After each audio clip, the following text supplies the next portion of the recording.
Tiger, tiger, burning bright in the forests of the night, what immortal hand or eye could frame thy fearful symmetry? Hello, lovelies.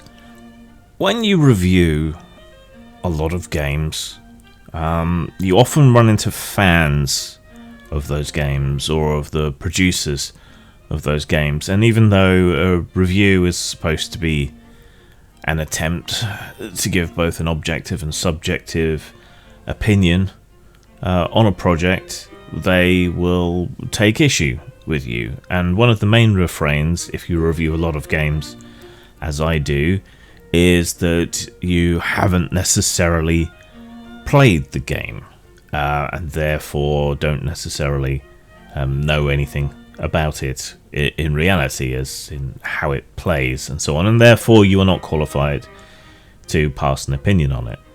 This, even if you're a game designer or have a long history of playing a great many different RPGs and knowing your way around them.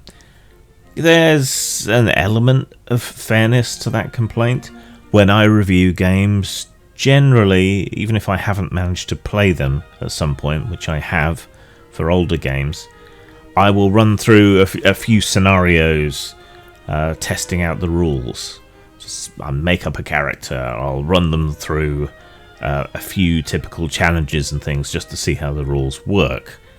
But even so, people do have their complaints, and there's a grain of relevance to those sorts of complaints. You can't truly, completely get a fix on what a game is like without playing it. This is part of the reason why I have my Grim Game project over on Grimstreams, where I am attempting to play everything in my shelves that I have never played before. And so one of my recent purchases, as a sort of game archivist, I suppose, was Candela Obscura, which was of interest because it was the first proper game put out by the Critical Role people. It's a kind of Edwardian occult investigation thing that uses a derivative of Blades in the Dark for its rule system, which is in turn a derivative of Powered by the Apocalypse. I am not a fan, to put it mildly, and I gave the game quite a harsh review, as did, to be fair, an awful lot of other people. But there were some complaints, so why not actually run the bloody game? So I did, and people actually showed up to play, which I was mildly impressed by. So I set out to make a plot that would be interesting to me to run, and something that I felt would hopefully involve the players. So I decided to incorporate the meta-level discussion around the game in gaming circles into the game itself. That is the issues that I have with the setting and the rules. Because not particularly liking the setting or the rules, I had to make it interesting to me, and I had to make it effective somehow. So the adventure kicked off with the assignment to investigate the mysterious death of a young working-class girl, Millie Ladyard. Mr. Dalliard, I've refrained from making any references to semi-obscure British comedies of the 1990s. Aren't you proud of me?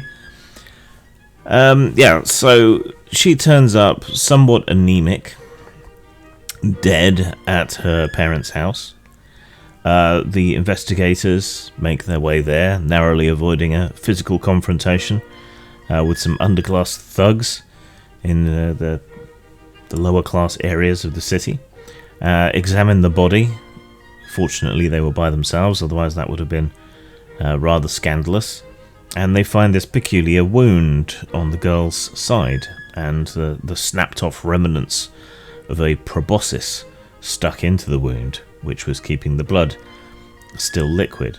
They also found that she was dressed in a particular uniform, and so on. So, after a great deal of investigation, this eventually led them to a Mr. Warren Hardwood, the latest scion of the Hardwood family. Warren being nouveau riche with no real talent of his own, according to his university records. It was money that got him his qualifications, but he showed no real talent for engineering or science or anything that his father and grandfather had done. His grandfather, having founded the Hardwood family name and being the inventor of the dividing Charlotte and the ravelling Nancy. Mr. Dalliard, I'm afraid I didn't manage it that time. Blackadder always trips me up. Be a good fellow and command the earth to swallow me up. So the elder Hardwoods were philanthropists and inventors. Warren was just a sort of louche, useless, rich boy, really.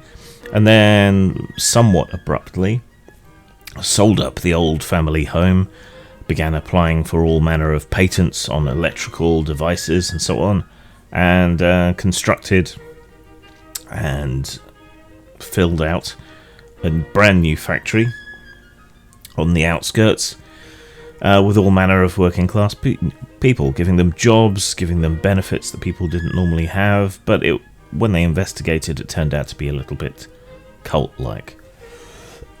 Excuse me. So, turns out Warren was being spurred into this creative spasm of his by occult involvement and having made some sort of pact with a dark insectoid god thing called Nafula, which is basically a giant tick at the centre of a hive of ticks whose minions attach themselves to people, guiding their behaviour, feeding on their repressed negative emotions, making them blissed out and mind-controlled. This dark essence was then fed back to Warren, along with secret occult knowledge that he was then turning into designs for quasi-occult electrical devices that would have some greater nefarious cause in the service of Nafula, who wasn't entirely effectively bound. So the whole thing was like an evil version of Cadbury, if you know anything about the history of Cadbury's worker relations, all of that sort of thing.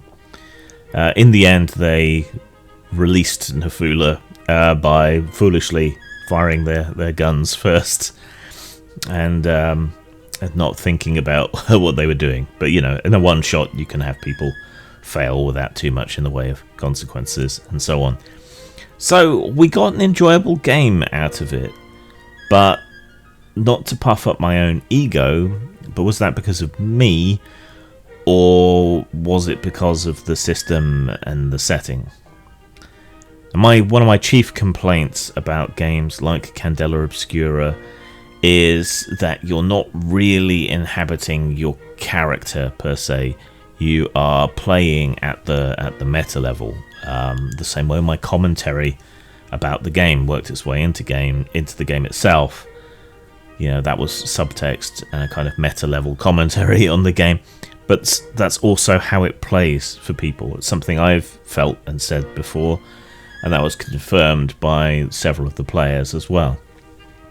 That they didn't feel like they were necessarily inhabiting the character, that instead they were kind of making decisions based upon the story. So their role was more that of a co-author, an authorial role, rather than a playing sort of role, as we would normally expect it, where you inhabit the character and make the decisions as the character in the moment and deal with success or failure there. So I feel fully justified in that criticism of the game.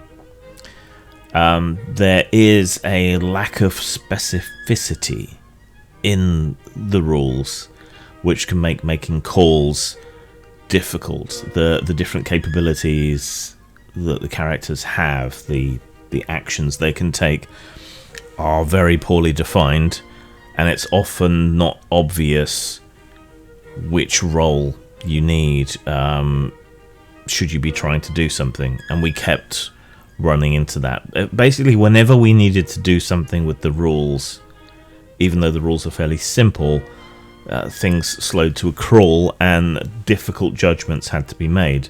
which made it actually a lot more work than more rules-intensive systems, because you're constantly having to make rulings on the fly because the game is so incomplete, and then ideally you want to be consistent in those kind of rulings, and remembering it all without any kind of reference is kind of difficult as well.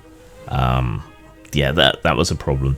It's also a problem with a lack of character differentiation. When you've only got 3 levels in the abilities, most of the time people are rolling, broadly speaking, the same number of dice, especially when the maximum for a starting character is 2 dice in anything. So it was hard to make the characters feel like characters mechanically. They didn't really have different strengths in a way that a more granular game, a more developed game would have. There's not that much difference between 2 dice and 3 dice in something, hypothetically, or adding extra dice and so on. So the feel was constantly very much the same, and the only way you could characterize your character was through role-playing, which is something that depends very much on player skill, comfort being in the spotlight, and all of that kind of thing.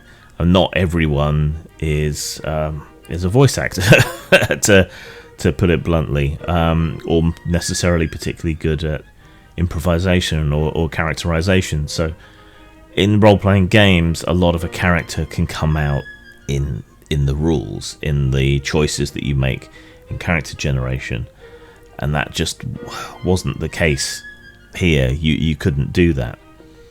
There were weird rules artifacts, like encountering a locked door.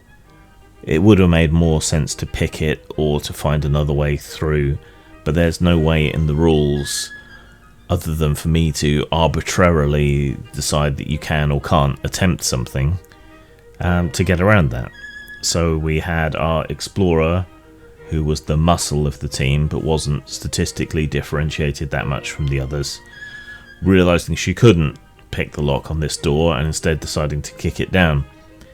But because there's no way to differentiate the difficulties and so on, but I needed them to get into the building somehow, I had to basically allow the roll, even though it didn't necessarily make any sense for her to kick the door in.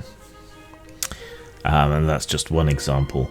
So you can't raise the difficulty, only the stakes of the rolls, and as a games master you don't make any rolls. Now this was particularly obvious and egregious when it did come down to fighting, especially fighting baddies of varying potential difficulties, and especially for PvP should that ever come up. So whether you're fighting an elderly grandmother in a bath chair or a rampaging werewolf, you're going to be rolling your strike, which is typically going to be 2 dice, and you're very likely to get a success with some complication or an all-out success when all things are considered. Again, there's no real way to modify the difficulty of doing whatever it is here. It simply is what it is. The roll is unmodified, and it all comes down to interpretation. And in combat, that is a high-risk behaviour in most games, and as a games master, putting all of the onus on me to decide what the consequences or the drawbacks, the success of complications thing is constantly, was very difficult. And there was no cover for bad things happening to the players, because it ultimately comes down to your decision, not the roll of the dice and the fate that they represent. There is nowhere to hide, and players might well think that you are picking on them or something if you interpret their actions in a particularly negative way. And that's a problem, I think. Basically you're going to succeed about 50% of the time on a single dice, more often if you use your resistances or whatever. Most of that time you're going to be succeeding with complications, which means as a games master you're constantly having to come up with complications, and there aren't necessarily things where that makes sense, that there would be a complication. But, you know, playing the rules as written, you kind of have to go along with that. So you're running into yes, but a lot more than yes, and, to put it in the kind of improvisational terms that they're talking about. The setting was also a problem because it is familiar and yet at the same time unfamiliar. And so we kept tripping up over things like this. Okay, this feels like an Edwardian setting, so maybe we use terms like mesmerism, but is there a mesmer in this world? Probably not. It's probably called something else. So do we just call it hypnotism, or what do we call it? And the social interactions, with such an emphasis being weighed onto the roleplay rather than the rules, that also created its own set of difficulties, because the world is not really like the real world. All of the kind of conflicts and prejudices of that period in the real world we have to kind of smooth over and incorporate into the world that smoothing over. All that's really left for you to play around with is class conflict, which I tried to do, but is there a Marx in this world, or an equivalent to Marx in this world, talking about industrial relations and so on? So even there, in what you are left and allowed, you have to clumsily work around that. So yeah, the fact that it's so familiar and yet unfamiliar and unrealistic, even I would say in some ways, really tripped us up a lot during play. So yeah, that's the after action report, I suppose.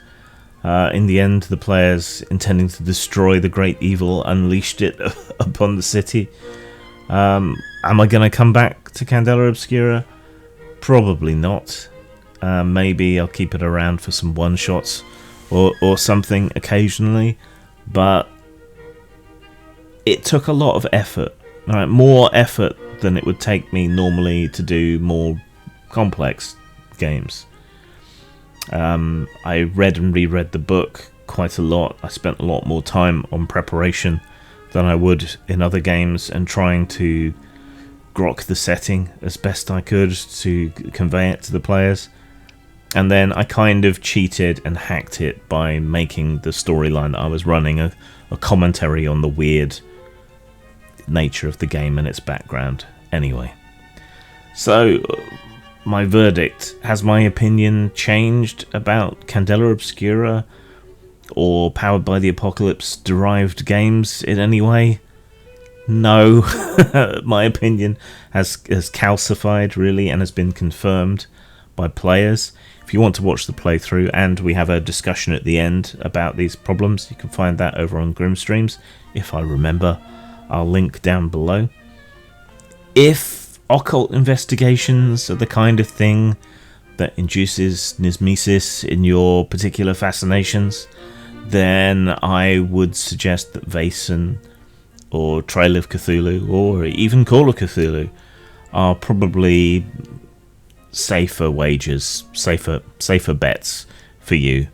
Or my name is Philomena von Vestibule. Yeah.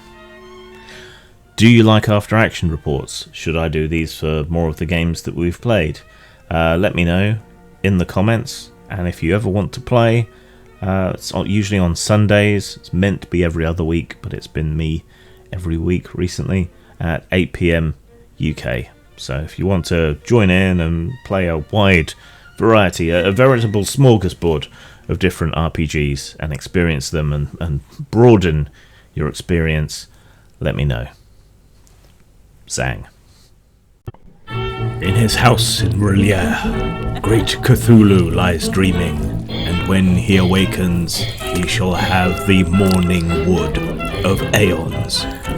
Call of Cthulhu is a deeply pornographic card game. Enjoy your tentacles.